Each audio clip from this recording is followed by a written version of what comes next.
Good afternoon, it's Sean Bishop, Director of Bishop Instruments and Bows, and this is What's New June 25. Beautiful sunny day here in London. Let's get into it. I've got a couple of really nice things here. A violin, a viola, and some bows by my favourite makers.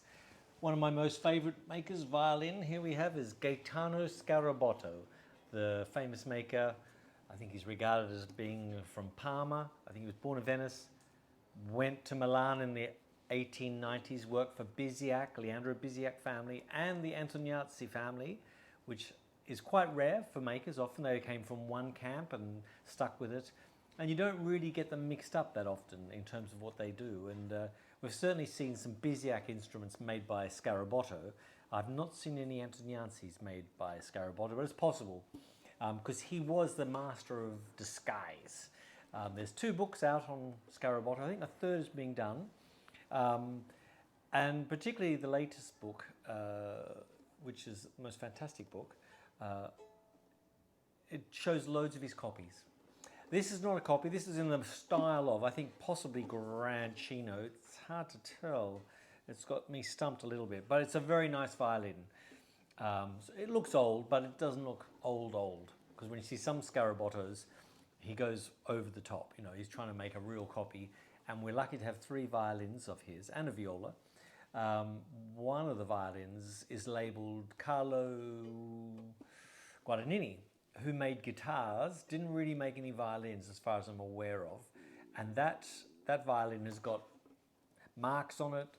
It's been really made to look old, and a lot of people have looked at it and got very confused, and including my restorer, who put in a new bass bar, and he was like, this violin's been tampered with by the maker. So that was interesting, because I hadn't told him about it. He obviously didn't know it was the Sgarabotto, and he said the internal work was all mucked about by the maker. And so it was nice hearing that. Great sounding. But this is a great violin, made 1920s, 1930s, most probably Parma, and a really great sounding violin. Let's have a I just changed strings actually. Let's try it. I'll give it a go.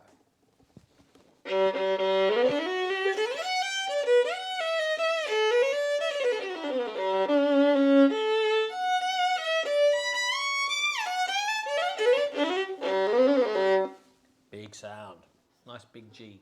But yeah, I love his violin, and I love, in general, most Sgarabottos. And the friend I bought this off, when he said, oh, I've got a nice sounding Sgarabotto, I knew I was in trouble. There we go. So that's that nice violin. And let's have a look at one viola. I won't ramble on too much today. Well, I've said that before, but let's talk about one viola. This is a very rare viola by Luigi Bajoni of Milan, 1856. And I've known this viola since about 1994. It's 30 years, 31 years, goodness me. Because this viola was being used in the Philharmonia Orchestra, who I worked with. And I think it went through 3 players there, and until it's been recently purchased by myself. He's a very strange maker. You know, you would think mid-19th century Milanese, we would know more about him, and there's very little known. There's another viola. I've seen a couple of violas just by photos. I believe Chicago Symphony bought one just very recently for a violist in a section.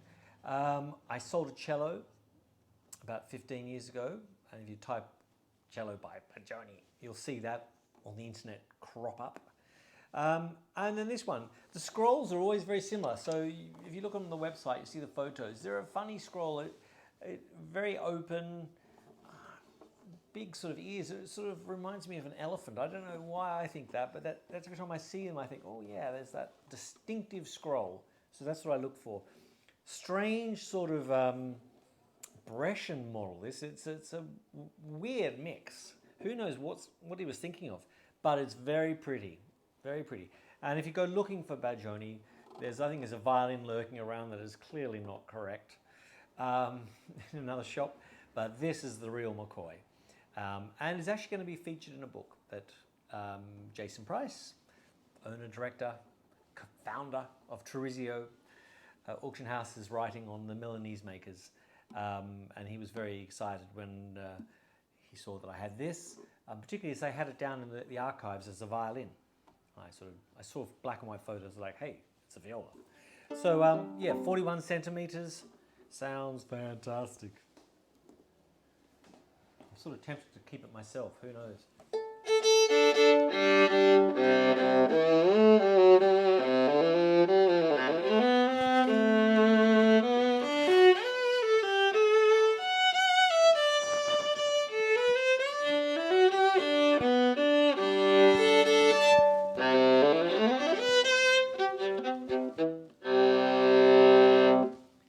Hope you can hear that nicely on your speakers. People often actually say to me, can you send me a recording of that violin, this viola, blah, blah, blah. But it's all down to the microphone you use. And I've got this little Rode mic, and for violas it's a little bit too much. Sometimes you've got to move them actually away from you, but you know, for these purposes it's fine. So when people say, can you send me a sound clip? I'm like, well, what do you want? I can make it sound as good as you want. You know, it's through technology. So yeah, I don't get that whole people wanting the sound. All I can tell you is this sounds, I was going to say bloody fantastic. I will say bloody fantastic, because let's be honest, no one's going to be watching this. Right, but isn't that gorgeous? What a gorgeous viola. 41 centimeters, not too big, not too small. I had to say to a client today who came in with a nice Sturci viola. I have a number of Sturci violas myself. I think at one stage I had 5 of them.